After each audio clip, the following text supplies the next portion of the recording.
Hello friends इस video में हम लोग 2213 पोस्ट बिहार दरोगा मेंस एग्जाम के लिए जो केबीसी नैनो का न्यू प्रैक्टिस बुक आया हुआ है उसका सेट नंबर 8 इस वीडियो में हम डिस्कस करेंगे। फ्रेंड्स इससे पहले ऑलरेडी हम लोगों ने सेट नंबर 1 से लेकर के 7 तक को कवर कर लिया था, तो अगर आपने नहीं देखा है तो देख लीजिएगा। इन सभी वीडियोज का लिंक आपको आज की इस वीडियो के डिस्क्रिप्शन बॉक्स में मिल जाएगा। चैनल पर अगर आप पहली बार आए हैं तो चैनल को सब्सक्राइब कर लीजिए और बेल आइकन को जो घंटी का निशान है उसको जरूर दबा लीजिएगा, ताकि जब भी बिहार दरोगा मेंस से संबंधित कोई भी इंपॉर्टेंट वीडियो अपलोड किया जाए तो उसका नोटिफिकेशन सबसे पहले आपके पास पहुंच जाए। तो चलिए फ्रेंड्स, बिना देरी किए हुए आज का सेशन स्टार्ट करते हैं। फ्रेंड्स प्लीज वीडियो को लाइक और शेयर जरूर कर दीजिएगा। तो फ्रेंड्स जैसे कि मैंने आपको बताया कि आज की इस वीडियो में हम लोग सेट नंबर 8 को डिस्कस करेंगे। तो चलिए फ्रेंड्स, थोड़ा सा मैं जूम कर देता हूं ताकि आपको स्पष्ट दिखाई दे। देखिए फ्रेंड्स, अगर आपको आंसर पता है तो आप आंसर कमेंट बॉक्स में देते चलेंगे। पहला क्वेश्चन पढ़िए। पहला क्वेश्चन है कि किरचॉफ का प्रथम नियम किस संरक्षण के नियम से संबंधित है। देखिए फ्रेंड्स, किरचॉफ के दो नियम है। प्रथम नियम जो है यह विद्युत धारा का नियम के नाम से भी जाना जाता है, और दूसरा नियम जो है ये वोल्टेज का नियम के नाम से जाना जाता है। प्रथम नियम यानी कि विद्युत धारा का जो नियम है यह आवेश संरक्षण के नियम से संबंधित है, तो option number B right answer हो जाएगा। वहीं अगर वोल्टेज का नियम यानी कि दूसरा नियम पूछा जाता तो किरचॉफ का दूसरा नियम जो है ये ऊर्जा के संरक्षण को व्यक्त करता है। ठीक है, ऊर्जा के संरक्षण के, तो इसको भी ध्यान रखेंगे। दूसरा क्वेश्चन देखिएगा फ्रेंड्स, सभी के सभी क्वेश्चन इंपॉर्टेंट है, वीडियो को पूरा एंड तक आपको देखना है और अपना अपना स्कोर लास्ट में कमेंट करके आप सभी को बताना है। देखिए, दृष्टि दोष जो कि मायोपिया मायोपिया और एक होता है हाइपरमेट्रोपिया। मायोपिया मतलब निकट दृष्टि दोष और हाइपरमेट्रोपिया मतलब दीर्घ दृष्टि दोष। मायोपिया वाला व्यक्ति देख सकता है। तो देखिए, मायोपिया यानी कि निकट दृष्टि दोष जो है इसमें नजदीक स्थित वस्तु को स्पष्ट रूप से देख सकता है। Option number A right answer हो जाएगा। अच्छा, कौन सा लेंस का इस्तेमाल किया जाता है इस बीमारी को दूर करने में? तो अवतल लेंस का इस्तेमाल किया जाता है। ठीक है, और हाइपरमेट्रोपिया जब पूछेगा यानी कि दीर्घ दृष्टि तो उत्तल लेंस का। नेक्स्ट क्वेश्चन देखिएगा कि एक लकड़ी है। देखिए, लकड़ी जो है फ्रेंड्स यह प्राथमिक ईंधन है। प्राथमिक ईंधन वे ईंधन है जो प्रकृति में पाए जाते हैं और बिना किसी प्रकार के ऊर्जा रूपांतरण या परिवर्तन प्रक्रिया के बिना क्या होते हैं, वो निकाले जा सकते हैं, संग्रहित किए जा सकते हैं। तो ये लकड़ी जो होगा यह प्राथमिक ईंधन का उदाहरण है। ऑप्शन नंबर बी जो होगा इसका राइट आंसर हो जाएगा। नेक्स्ट क्वेश्चन देख लीजिएगा। और फ्रेंड्स, मैंने प्लेलिस्ट बना दिया है केबीसी नैनो का। चैनल पर चले जाइए, प्लेलिस्ट ओपन कर लीजिए और सभी वीडियोस को देख लीजिए। कंटिन्यू आपको अब यहाँ पर आपकी एग्जाम तक वीडियो मिलते रहेंगे। मैं कोशिश करूंगा कि पर डे कम से कम 2 वीडियो आपको उपलब्ध करवाऊं, ऐसा मेरा प्रयास रहेगा। देखिए, परावर्तन के नियम के अनुसार परावर्तन कोण का मान आपतन कोण के क्या होता है, बराबर होता है। आपने पढ़ा होगा परावर्तन के दो नियम है। एक क्या है कि आपतन कोण परावर्तन कोण के बराबर होता है, और दूसरा क्या है कि आपतित किरण, परावर्तित किरण तथा अभिलंब तीनों एक ही तल में होते हैं। नेक्स्ट क्वेश्चन देखिएगा कि निम्नलिखित में से किस प्राकृतिक पदार्थ में लौह विद्यमान होता है। तो ये आपको पता है कि ये मायोग्लोबिन है। ठीक है, चलिए। अच्छा, क्लोरोफिल में क्या होता है जरा आप कमेंट करके मुझे बताएंगे। क्लियर। चलिए, नेक्स्ट क्वेश्चन देखिएगा कि मानव शरीर में प्रोटीन का पाचन निम्न में से किस अंग से प्रारंभ होता है। तो देखिए, ये जो प्रारंभ होता है ये पेट से होता है, यानी कि अमाशय से होता है। Option number D right answer हो जाएगा। अमाशय से पेप्सिन एंजाइम निकलता है। कौन सा एंजाइम? Pepsin enzyme. याद होगा आपको, जो कि प्रोटीन को पचाता है, प्रोटीन को अमीनो अम्ल में यह तोड़ देता है। अच्छा, ये तो प्रारंभ पूछा गया। प्रोटीन का पाचन निम्न में से किस अंग में प्रारंभ होता है? तो ये अमाशय हो जाएगा। प्रोटीन का पाचन कहां पर पूर्ण होता है? तो पूर्ण कहां पर होगा फ्रेंड्स? यह पूर्ण होता है छोटी आंत में। छोटी आंत में, ध्यान रखेंगे। चलिए, नेक्स्ट क्वेश्चन देख लीजिएगा कि निम्नलिखित में से कौन सा युग्म सही सुमेलित नहीं है। अब देखिए, यहां पर एक तरफ हार्मोन दिए गए हैं, दूसरी तरफ उनके कार्य दिए गए हैं। तो यहां पर देख लीजिएगा फ्रेंड्स, जो सही सुमेलित नहीं है, इंसुलिन रक्त शर्करा का नियंत्रण सही दिया गया है। मेलाटोनिन निद्रा का नियंत्रण ये भी सही है। ऑक्सीटोसिन ये क्या है, स्तन ग्रंथि से दुग्ध का यह निस्सरण, यह भी सही दिया गया है। गैस्ट्रिन जो है यह रक्तचाप का नियमन ये नहीं करता है। ऑप्शन नंबर डी इसका राइट आंसर हो जाएगा, यह सुमेलित नहीं है। क्लियर। चलिए आगे बढ़ते हैं।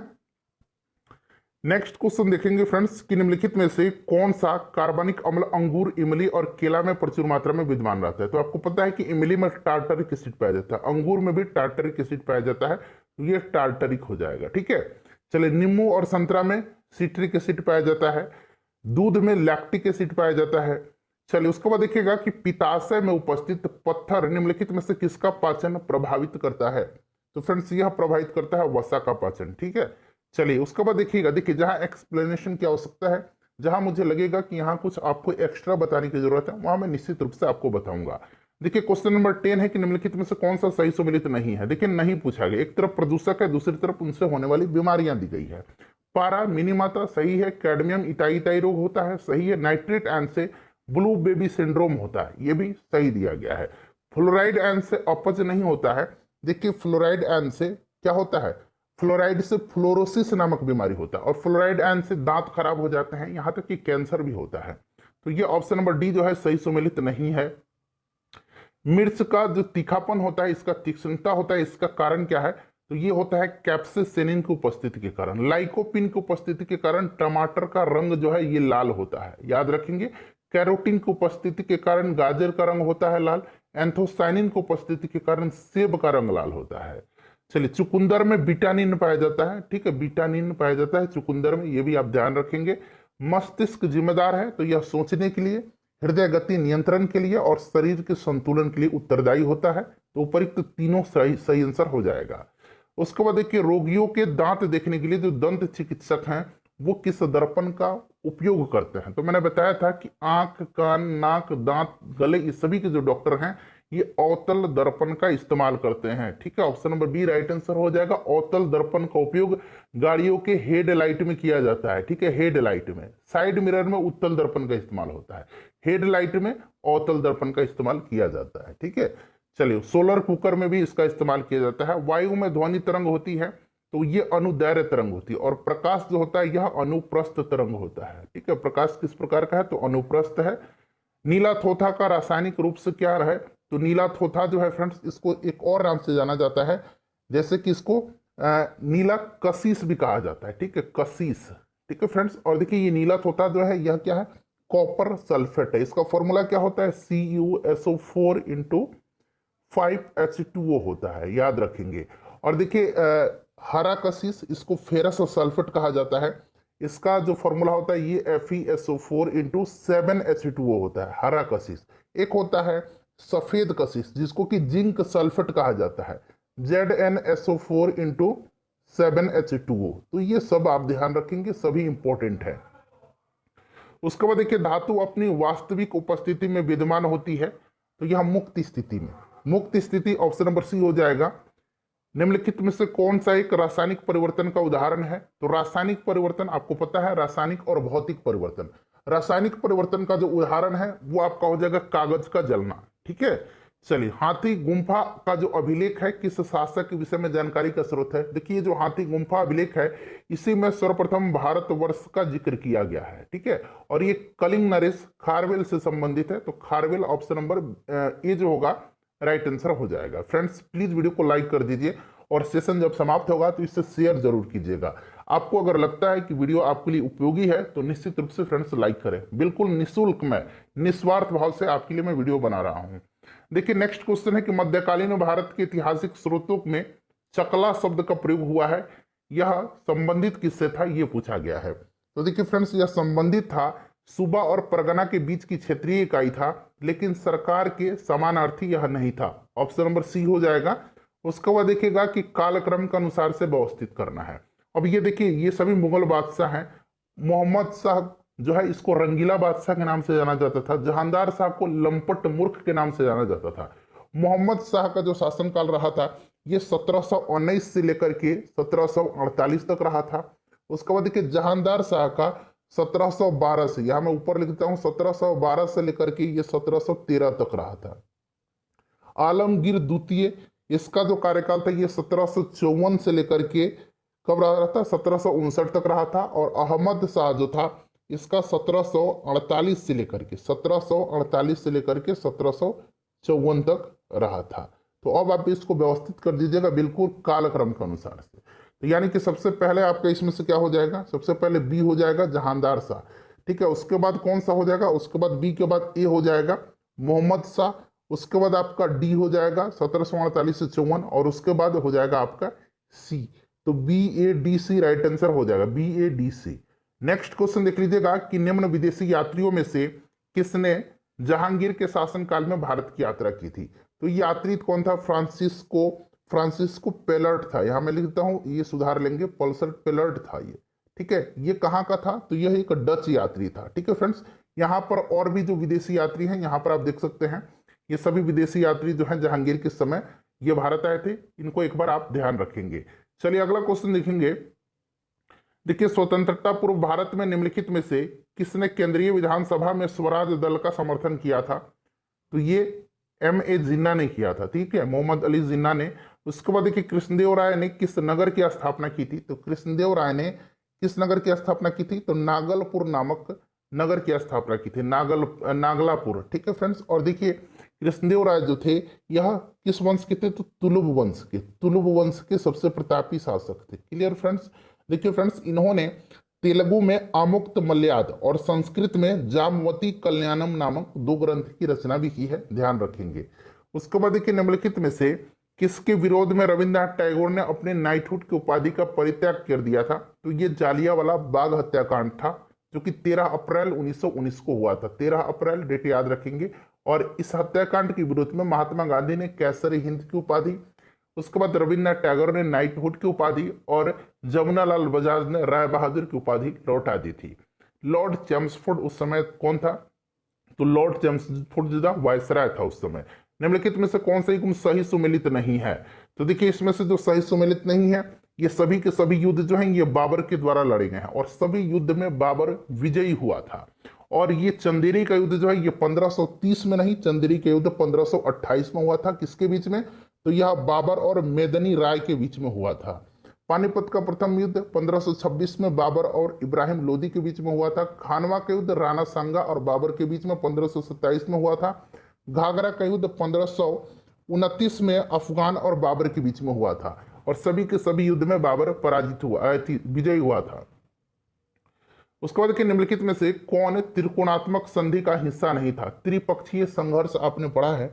ठीक है, इसमें जो थे चोल नहीं थे, गुर्जर प्रतिहार, पाल और राष्ट्रकूट थे। ठीक है, चलो इसको बाद देखिएगा कि बिना बेगार के किसने सुदर्शन झील का जीर्णोद्धार किया था?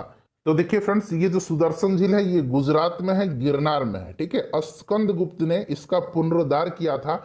और रुद्रदामन प्रथम जो था ये शक शासक था फ्रेंड्स, इसने जो है रुद्रदामन प्रथम इसने इसका जीर्णोद्धार किया था। अच्छा, रुद्रदामन प्रथम जो था, आपको याद होगा कि रुद्रदामन प्रथम ने ही गिरनार अभिलेख जारी किया था, जो कि विशुद्ध संस्कृत में पहला अभिलेख था। ये सब याद रखना है आपको। ठीक है, चलिए, जालियांवाला बाग नरसंहार पर कांग्रेस जांच समिति की रिपोर्ट के प्रारूप लिखने का कार्य सौंपा गया था। तो ये सौंपा गया था पंडित, एक मिनट, महात्मा गांधी को। Option number B right answer हो जाएगा, महात्मा गांधी को। ठीक है, चलिए अगला क्वेश्चन देख लीजिएगा कि निम्नलिखित में से किसने 1947 के कांग्रेस कमेटी की बैठक द्वारा विभाजन के प्रस्ताव के पारित होने को राष्ट्रवाद का संप्रदायवाद के पक्ष में समर्पण के रूप में लिया? तो फ्रेंड्स, ये किसने लिया? तो डॉक्टर किचलू। ठीक है, डॉक्टर किचलू हो जाएगा राइट आंसर। यहां पर देख लीजिएगा, डॉक्टर किचलू हो जाएगा। उसके बाद देखिएगा कि साराबंदी आंदोलन 1922 किसके नेतृत्व में प्रारंभ हुआ था? तो फ्रेंड्स, यह प्रारंभ हुआ था सरदार वल्लभ भाई पटेल के नेतृत्व में। उसके बाद देखिए, लंदन में इंडिया हाउस के संस्थापक कौन थे? तो इंडिया हाउस की स्थापना 1905 में श्यामजी कृष्ण वर्मा ने किया था, लंदन में, ध्यान रखेंगे। उसके बाद अगला क्वेश्चन हमारा है कि फैराजी आंदोलन की शुरुआत किसने की थी? तो देखिए, फैराजी आंदोलन जो था इसकी शुरुआत किया था हाजी शरियतुल्लाह ने। ठीक है, हाजी शरियतुल्लाह ने, ध्यान रखेंगे। उसके बाद देखिए, 1929 में कांग्रेस अधिवेशन में पूर्ण स्वराज का पताका किसने उठाया? तो 1929 का ये लाहौर अधिवेशन था, जिसकी अध्यक्षता पंडित जवाहरलाल नेहरू ने किया था। Option number B right answer इसका हो जाएगा। यूरोपीय चित्रकारी यानी कि यूरोपियन पेंटिंग्स का प्रवेश किसके दरबार में हुआ था? तो फ्रेंड्स, यह प्रवेश हुआ था अकबर के दरबार में। पुर्तगालियों के माध्यम से यूरोपीय चित्रकारी का प्रवेश अकबर के दरबार में हुआ था। नेक्स्ट क्वेश्चन देखिएगा कि समाजवाद का समर्थक कौन था और 1933 में ब्रिटिश शासन देशी राज्यों, जमींदारवाद और पूंजीवाद को उखाड़ फेंकना चाहता था? तो ये पंडित जवाहरलाल नेहरू थे। उसके बाद देखिएगा कि 1857 का समय जो है गवर्नर जनरल पूछा गया है, तो ये लॉर्ड कैनिंग था। किताबुल हिंद पुस्तक किसके द्वारा लिखी गई है? तो देखिए, किताबुल हिंद पुस्तक जो है ये लिखी गई है अल बरूनी के द्वारा। और ध्यान रखेंगे ये किस भाषा में है?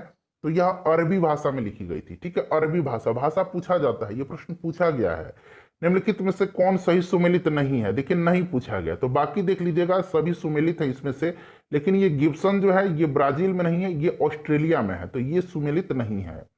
उसके बाद देखिएगा कि निम्नलिखित नदियों में से किसके मुहाने पर पक्षी के पंजे की आकृति वाला डेल्टा बनता है, तो यह नदी कौन सी है, यह मिसिसिपी नदी है। यह जो है फ्रेंड्स, यह अमेरिका और उत्तरी अमेरिका की सबसे लंबी नदी है, याद रखेंगे। और ये जो पक्षी के पंजे की आकृति है, यह निक्षेपों के जमाव से होता है, ठीक है, ध्यान रखेंगे। उसके बाद नेक्स्ट क्वेश्चन देखिएगा कि निम्नलिखित में से कौन द्वितीय प्रदूषक है, प्राथमिक प्रदूषक और द्वितीय प्रदूषक। देखिए फ्रेंड्स, प्राथमिक प्रदूषक जो सीधे एक प्रक्रिया से उत्सर्जित होते हैं, और द्वितीयक जो होते हैं ये सीधे एक प्रक्रिया से उत्सर्जित नहीं होते हैं। प्राथमिक प्रदूषक में आपका राख आ जाएगा, ज्वालामुखी विस्फोट से जो राख निकलता है, मोटर गाड़ी से जो कार्बन मोनोऑक्साइड निकलता है, उसके बाद जो आपका कल कारखाने हैं उनसे SO2 गैस निकलता है, ये सभी जो है प्राथमिक प्रदूषक हैं। द्वितीयक प्रदूषक जो है ये स्मॉग होता है, और H2SO3 इसको क्या कहा जाता है, सल्फ्यूरस एसिड कहा जाता है, ये द्वितीयक प्रदूषक हैं। तो यहां पर देखिए स्मॉग दिया गया है। डाचिगम राष्ट्रीय उद्यान निम्नलिखित में से किससे संबंधित है, तो यह हांगुल से संबंधित है, ऑप्शन नंबर डी हो जाएगा, कश्मीरी एस्टैग। अगला क्वेश्चन देख लीजिएगा कि निम्नलिखित में से कौन भारत में ग्रामीण रोजगार का सबसे बड़ा कार्यक्रम है, तो फ्रेंड्स यह है MNREGA. MNREGA Mahatma Gandhi national rural employment guarantee act, ये लॉन्च ईयर इसका क्या है, तो 2006 है। अच्छा, ये इंट्रोड्यूस कौन किया था इसको, तो उस समय minister of rural development Raghuvansh Prasad Singh थे, जो कि बिहार के थे, पिछले वर्ष उनका निधन हो गया था। ये उस समय मिनिस्टर ऑफ रूरल डेवलपमेंट थे। ठीक है फ्रेंड्स, ध्यान रखेंगे, रघुवंश प्रसाद सिंह, इन्हीं के समय यह लॉन्च किया गया था। नेक्स्ट क्वेश्चन देख लीजिएगा। अगला क्वेश्चन है कि इंसिनरेटर्स का प्रयोग निम्नलिखित में से किसके लिए किया जाता है, तो फ्रेंड्स यह जो है इसका उपयोग किया जाता है किसके लिए, तो कूड़ा कचरा जलाने के लिए। ऑप्शन नंबर ए हो जाएगा। आइंस्टाइन को निम्न में से उनके किस सिद्धांत के लिए नोबेल पुरस्कार दिया गया था, तो इनको नोबेल पुरस्कार 1921 में दिया गया था। कब दिया गया था, 1921 में, प्रकाश विद्युत प्रभाव के नियम के लिए। तो देखिए प्रकाश विद्युत के सिद्धांत के लिए दिया गया था। उसके बाद नेक्स्ट क्वेश्चन देख लीजिएगा, मिलान करना है यहाँ। देखिए वन अनुसंधान संस्थान जो है ये कहाँ पर है फ्रेंड्स, यह देहरादून में है। भारतीय चारागाह एवं चारा अनुसंधान संस्थान जो है ये कहाँ पर है बताइए, तो फ्रेंड्स ये जो है आपका, ये आपका झांसी में है, उत्तर प्रदेश में। केंद्रीय शुष्क क्षेत्र अनुसंधान संस्थान जोधपुर में है, और भारतीय कृषि अनुसंधान संस्थान नई दिल्ली में है। तो 3 4 1 2 इसका राइट आंसर हो जाएगा, 3 4 1 2 इसका करेक्ट आंसर हो जाएगा। उसके बाद देखिए निम्नलिखित लोहा एवं इस्पात कारखानों में से कौन कच्चे माल क्षेत्र के समीप नहीं है, तो ये सेलम जो है ये नहीं है। ठीक है, चलो उसके बाद देखिएगा फिर से यहाँ पर देखिए मिलान करना है। एक तरफ जो है नगर दिया गया है और उसके तरफ नदी दिया गया है। खार्तुम यह नील नदी के किनारे है। ब्राज़ीविले जो है यह किस नदी के किनारे है, तो फ्रेंड्स यह जायरे नदी के किनारे है। क्लियर। रॉटरडम जो है यह नदी है राइन नदी के किनारे है, और पेरिस जो है यह सीन नदी के किनारे है। ठीक है, तो राइट आंसर इसका क्या हो जाएगा, 2 1 4 3 हो जाएगा, 2 1 4 3 देखिए ऑप्शन नंबर ए में दिया गया है। भारत सरकार ने वन संरक्षण अधिनियम किस वर्ष में अधिनियमित किया, तो वन संरक्षण अधिनियम अधिनियमित किया गया था 1980 में, और पर्यावरण संरक्षण अधिनियम अधिनियमित किया गया था 1986 में। तो इसको भी ध्यान रखेंगे, पर्यावरण संरक्षण अधिनियम कब अधिनियमित किया गया था, तो 1986 में। निम्नलिखित में से दर्रों में से किससे होकर के लेह जाने का रास्ता है, तो देखिए फ्रेंड्स श्रीनगर को लेह से जोड़ता है जोजिला दर्रा। ठीक है, जोजिला दर्रा का निर्माण जो है या किस नदी से हुआ है, तो सिंधु नदी के द्वारा इसका निर्माण हुआ है। देखिए शिवकिला दर्रा कहाँ पर है, तो फ्रेंड्स यह हिमाचल प्रदेश में है। ठीक है, और यह जो है शिमला से तिब्बत को जोड़ता है। उसके बाद बनिहाल दर्रा जो है यह जम्मू कश्मीर से श्रीनगर जाने का मार्ग इसी से होकर के गुजरता है। नेक्स्ट क्वेश्चन देखिएगा 50 नंबर क्वेश्चन है कि निम्नलिखित राज्यों में से किसमें 4000 मेगावाट क्षमता का सौर ऊर्जा संयंत्र स्थापित करने की योजना है, तो फ्रेंड्स राइट आंसर इसका हो जाएगा राजस्थान। अगला क्वेश्चन हमारा कि निम्नलिखित झीलों में से कौन सा विश्व का प्राचीनतम और सबसे गहरी झील है, तो सबसे गहरी और प्राचीनतम झील बैकाल झील है, जो कि फ्रेंड्स रूस के साइबेरिया क्षेत्र में है। उसके बाद देखिएगा कि निम्नलिखित में से कौन सा सही सुमेलित नहीं है, एक तरफ गर्म जल स्रोत है और दूसरी तरफ उनकी अवस्थिति है। तो इसमें से देखिए फ्रेंड्स ज्वालामुखी जो हो जाएगा ये जम्मू कश्मीर में नहीं है, ज्वालामुखी जो है भारत में अंडमान निकोबार में है। ठीक है, चलिए उसके बाद नेक्स्ट क्वेश्चन देखिएगा कि निम्नलिखित में से कहाँ सदाबहार वन पाए जाते हैं। तो इसमें से पश्चिमी घाट इसका राइट आंसर हो जाएगा। निम्नलिखित में से कौन विश्व की सबसे ऊंचा ज्वालामुखी है। तो ये कौन सा है, माउंट कोटोपैक्सी है, जो कि इक्वाडोर में है। कहाँ है, इक्वाडोर में है, याद रखेंगे इसको। अगला क्वेश्चन देखिएगा कि निम्नलिखित में से कौन से शीतोष्ण घास के मैदान यूरेशियाई में पाए जाते हैं। तो यूरेशिया में जो है यह पाया जाता है आपका स्टेपीज, ठीक है। चलिए नेक्स्ट क्वेश्चन देखिए, प्रेरीज कहाँ पर है। तो ये अमेरिका में है। डाउन्स कहाँ पर है फ्रेंड्स, डाउन्स जो है ये ऑस्ट्रेलिया में है, और वेल्स जो है ये कहाँ पर है, तो ये आपके अफ्रीका में है। अगला क्वेश्चन देख लीजिएगा कि राम सेतु शुरू होता है, तो ये धनुषकोडी से। उसके बाद देखिए, संयुक्त राज्य अमेरिका के दक्षिण कैलिफोर्निया में स्थित जो मृतक घाटी है, डेथ वैली है, निम्नलिखित में से किसका उदाहरण है। तो यह रिफ्ट वैली का उदाहरण है, रिफ्ट घाटी का उदाहरण है। अगला क्वेश्चन देखिएगा कि राज्य के नीति निर्देशक तत्व तहत सहज अध्ययन के लिए निम्न में से कौन से भागों में विभाजित किए जा सकते हैं। तो समाजवादी, उदारवादी, उसके बाद गांधीवादी, सभी हो जाएगा, ठीक है। उदार, भौतिकतावादी, समाजवादी और गांधीवादी। नीति निर्देशक सिद्धांत के बारे में आपको पता है, अनुच्छेद 36 से लेकर के 51 तक में इसका वर्णन किया गया है, और इसे आयरलैंड के संविधान से लिया गया है। निम्नलिखित गवर्नर जनरलों में से किसने कांग्रेस का अत्यधिक अल्पसंख्यक लोगों का प्रतिनिधित्व करने वाली कहकर के उपहास किया था।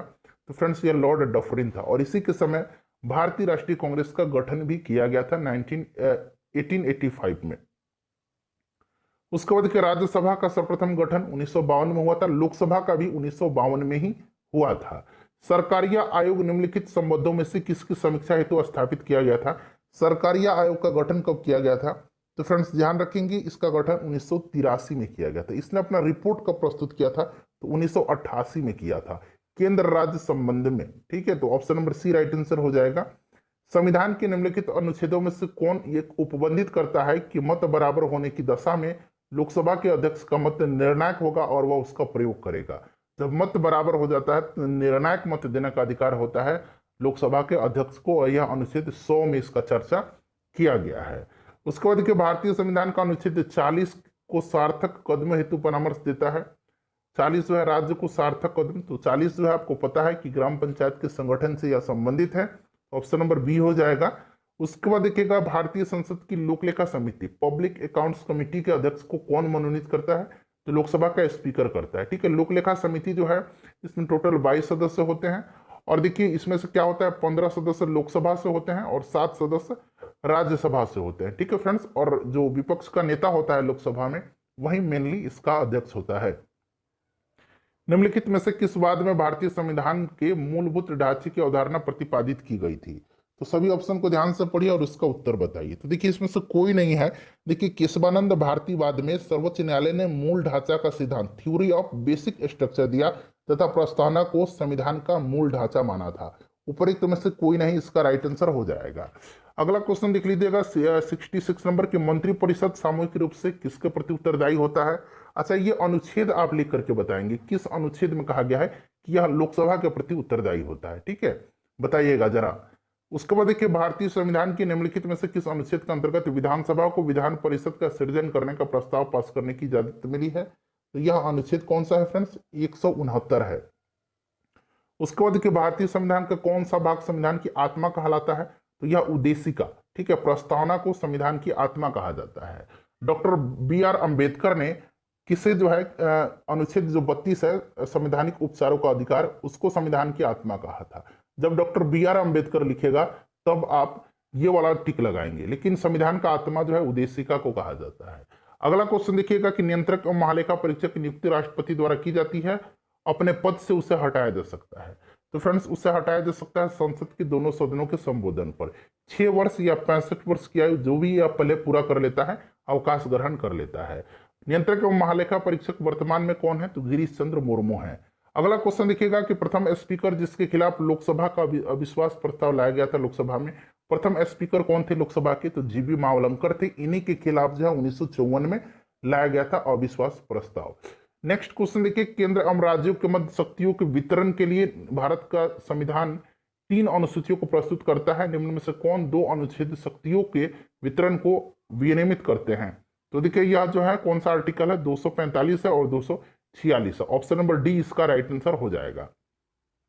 अंतर्राज्यीय परिषदों का निर्माण स्रोत है, तो देखिए अंतर्राज्यीय परिषद जो है एक संवैधानिक प्रावधान है इसका, क्योंकि संविधान के अनुच्छेद 263 के अंतर्गत केंद्र और राज्यों के बीच समन्वय स्थापित करने के लिए राष्ट्रपति अंतर्राज्यीय परिषद का गठन कर सकता है। अंतर्राज्यीय परिषद जो होता है इसकी अध्यक्षता कौन करता है इसकी बैठक का, तो भारत के प्रधानमंत्री करते हैं। ध्यान रखेंगे ऑप्शन नंबर ए संवैधानिक प्रावधान हो जाएगा।